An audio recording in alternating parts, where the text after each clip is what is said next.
I'm Andy Potts, and I want to show hands of how many of you guys grew up as swimmers? Like grew up in the pool? Okay.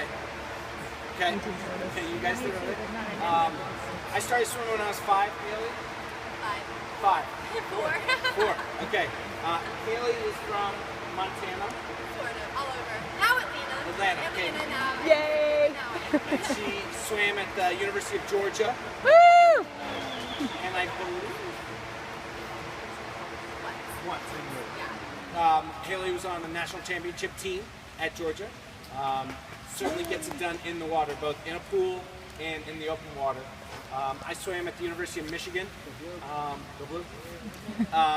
We were pretty successful as well as a college club.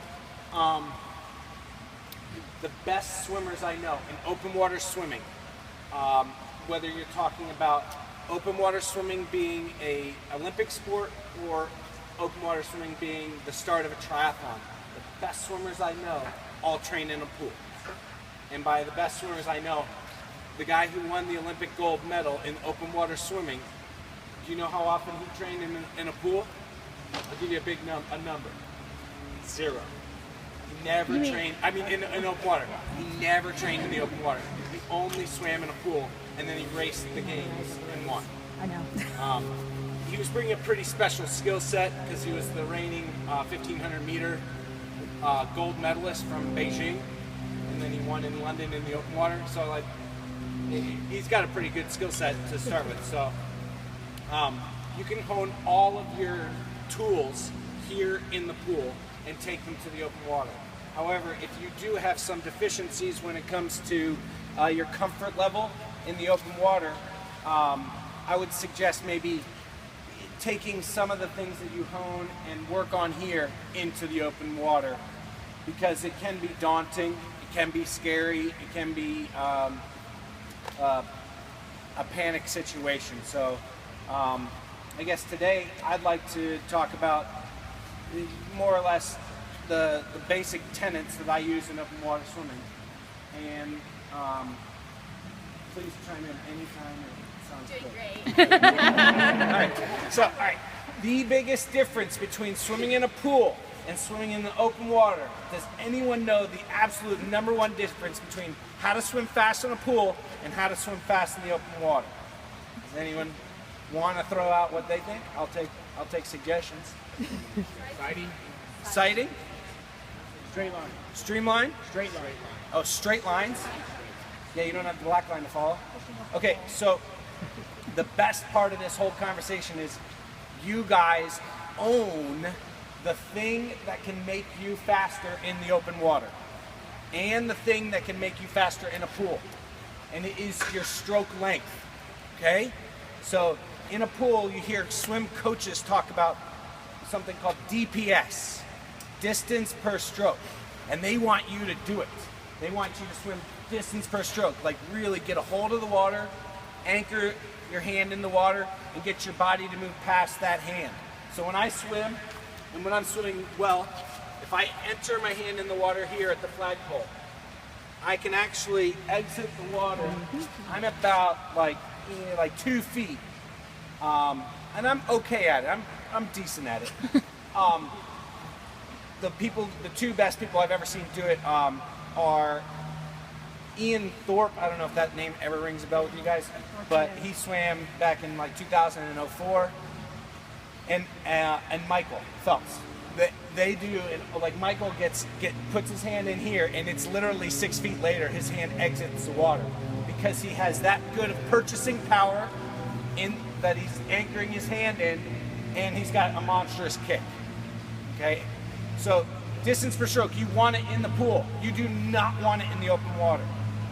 You want to rev your stroke up in the open water to be able to stay on top of it. It's kind of like a ball, and you want to stay on top of the ball. In the pool, that ball is an oval. In the open water, it shrinks to a circle, a tight circle. So you'll see me, I work on with my coach tempo. We do tempo swimming in the pool. It's like 1.4 to 1.5. Right hand to right hand enter is 1.4 to 1.5. That gets me the results I need in the open water. Right? I can't do that all the time, but I'll slow it down and I'll speed it up. Just like you would with resistance training, that's the same thing you can work on here in the pool. So distance per stroke, if you hear a swim coach telling you, go to the legs, you're a triathlete, you got strong legs, go to legs in the swim. You can totally throw that out the window, okay? Go to the distance per stroke, okay? So I will start out nice and long, right? And then as I warm up, I will shorten it up. And this is usually how I swim open water. It's a little bit flatter of a stroke. The hips and shoulder dive at the same depth in the open water, but it's not as deep as it would be in the pool. Like in a pool, my left hip and my left shoulder, they'll come almost 90. And my right hip and right shoulder go straight up 90. And my left hip doesn't quite come down. It's probably, if you were to measure, it's probably like 75. I would love it to go all the way, but my flexibility doesn't allow that. I've worked on it, I tried. Haley? Yeah, I agree. I think I haven't done as much open water swimming, and so I think I probably don't swim that different than I do in a pool, but that's kind of just my background. But it is a little bit different. I think you have to be able to react to the waves and that kind of thing, which a shorter, tempo stroke allows you to do, and just react to other people because you don't have a lane to yourself. You have thousands, or maybe hundreds, but if you're lucky, of people around you, and so I think that also helps. It's not a perfect environment like you have here, where there's no waves and you have your own space. It's very it's different. So I think that, being a little bit, knowing that you're not going to have a perfect stroke and it's not going to feel exactly perfect like it does in the water, I think that kind of can give you some confidence to react to anything that comes your way, even if it's a person or seaweed or a wave or anything like that. Breathing to both sides, super important. Whether you're good at it or not, doesn't really matter. To just be proficient, it'll give you an option on race day. So let's say you only breathe to your right and you only train breathing to your right, and there are a ton of waves and wind coming from your right, and you haven't ever tried breathing to your left, you're SOL. I mean, you really are. You've done yourself a disservice because you didn't practice and anticipate something as simple as wind shifting, and it could make your day a lot easier. All right, so number one thing to improve your swimming. Does anyone know how to get better at swimming? The number one thing, number one. Swim more? Yeah, you got to get in the water. For sure. You can't look at it. Running, a little different, because in running, sometimes you don't necessarily need to go pound the pavement to improve your running. In swimming, it's a very fair sport in the fact that if you don't get in the water, you don't improve. Okay?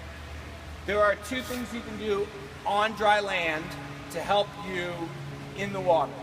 And the two things that I do mainly. Number one is stretch cords. So I use stretch cords a lot of times because before a race in triathlon, we're not allowed in the water.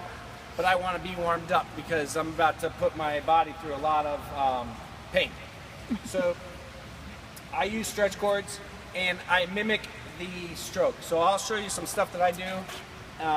So it's just the stretch cords that have handles on them. All3 sells them, right? Okay. So, all right. What I do is I bend at the waist, okay, to mimic the horizontal motion, and I back up until I get a little bit of tension on the cords. So my hands kind of are up, right? And then it's high elbow, pull back, okay? And it's always high elbows, okay? Always high elbows, all right? The key here is to try to keep your body nice and still and work on the motions of high elbow, fingertips down, okay? You don't need to worry about the recovery. You don't need to come back the same way you came through, but you need to pull in the swimming motion, okay? The key here is the where you have the most amount of power in your stroke is from here to here. Okay? If you need to give something up to increase your tempo, always give up the back end of your stroke. Never give up the front end. Okay? You do not sacrifice tempo, okay, or purchasing power with a high tempo by putting your hand in the water next to your shoulder. Not how you do it. Okay? This doesn't get you there. This will get you there if you want to pull your hand out, and you don't necessarily need the absolute finish that you'll see guys in the pool and racers at the Olympics. You know, you'll see awesome. They'll work, you know, everything from fingertips out to fingertips in. You can give up. Let's say you want to get your stroke count under 2 seconds, and you're finding, man, I can't get my whole stroke in and get under. My arms just don't move that fast. Well, you have to give up something to get something, right? So you're going to give up some push on the water to increase your tempo, all right? Stretch chords number 1. You can do freestyle, pulling. What I like to do is I'll accentuate the stroke, and then I'll speed it up above tempo. What I'll need in a race, I'll go above and I'll go below. I'll go above and I'll go below. You can do double arm, working the same freestyle motion, just in a double arm. And then I also do recovery stuff, where you put the tether lower, and I work on the recovery motion, because in a wetsuit, if you know it's going to be a wetsuit swim, sometimes you'll get shoulder fatigue. You guys ever have shoulder fatigue? And the wetsuits, the way they're constructed, we really try to minimize shoulder fatigue. And we'll like lower the durometer of the neoprene and promote like the recovery motion. But sometimes we need to have the musculature to back that up. And to do that, I'll sometimes work on my recovery. So again, a little bit of tension behind the hands, and it's the recovery motion. And on this one, I will actually get my hips and shoulders to drive like pistons. Like in a car, piston goes down, and that's how it fires. So my hips are the pistons. Boom, boom, boom. And they're locked in with my shoulder. Right hip down, right shoulder down. Boom. Left hip down, left shoulder down. Boom. Okay?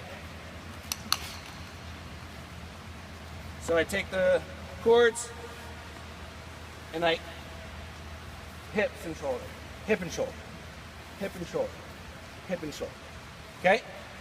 It'll help your recovery.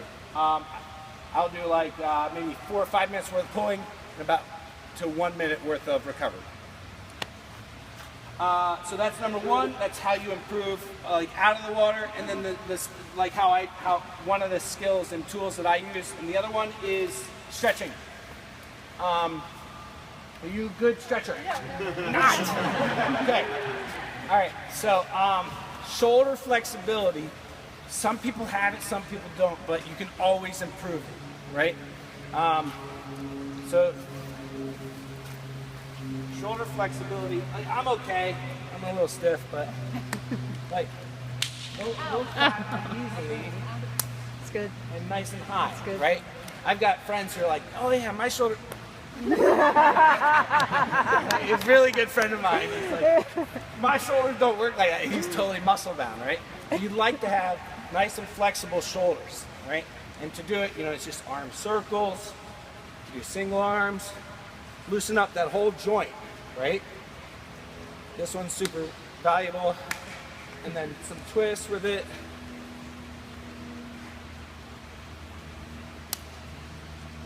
Stuff like this. It takes years to get it.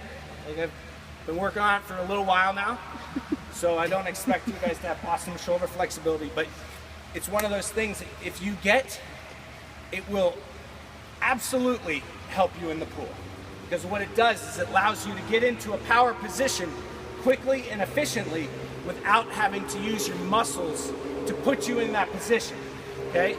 So it's you're here, and you don't have to worry about, you know, a tight shoulder socket that's not allowing your, you know, the top of your shoulder to maybe touch your ear, just because you can't do it, right? And you want to be here. This is where you're going to get all your power. Okay. All right. Those are the two things I use, and I would recommend using. Haley, on the dry land, do you have any skills that you would like to impart that say, hey, try this? I wish I did. No, my coach in college was just really big on time in the water, and so we didn't really do. I lifted a lot, but which I don't really do as much of now. I know Andy mentioned yesterday doing pull-ups, which I do like to do just because I feel like I've lost a lot of arm strength since I don't swim quite as much as I used to. But I've always been, you know, just big on more time in the water. So if you have an extra 10 minutes, it's probably worth doing an extra, you know, couple 100 yards to me. But if you have the time, I mean, I definitely think doing a little bit of stretching, especially if you can incorporate it like immediately, you know, if it's part of the workout, then I think it definitely is good. But if you have an hour at the pool and you're spending 15 minutes on the land,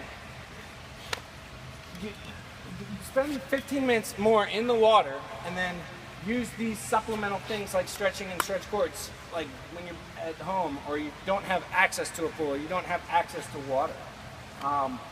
They will transfer when you get to the pool, but when you get to the pool, they try to get in quickly. You want me to get in? Does that help? I think they want you to get in. Either way, I'll show you some stuff. I won't go all the way, and then I'm planning for everybody here to get in. Haley and I will be on deck walking back and forth.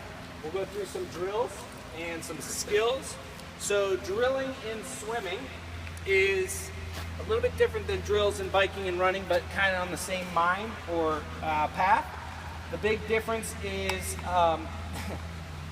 I don't do drills on the bike or on the run ever, and I always do them in the water. It's just a very technique-oriented sport, and yeah, I don't really do drills on the bike or the run, but every day I'm doing this one drill every day. I do it every day, and it's single arm swimming. Okay? So single arm swimming, and we're going to do it today. So here it is. Ready? Let's say we're swimming with the left arm, right hand, right arm goes at your side. Oh, nice. Okay? Does not go out front. Okay, it goes at your side. Swimming single arm. Okay? The rotation is key. And that's what we're working on. You have an axis running directly through your head, down your spine, okay?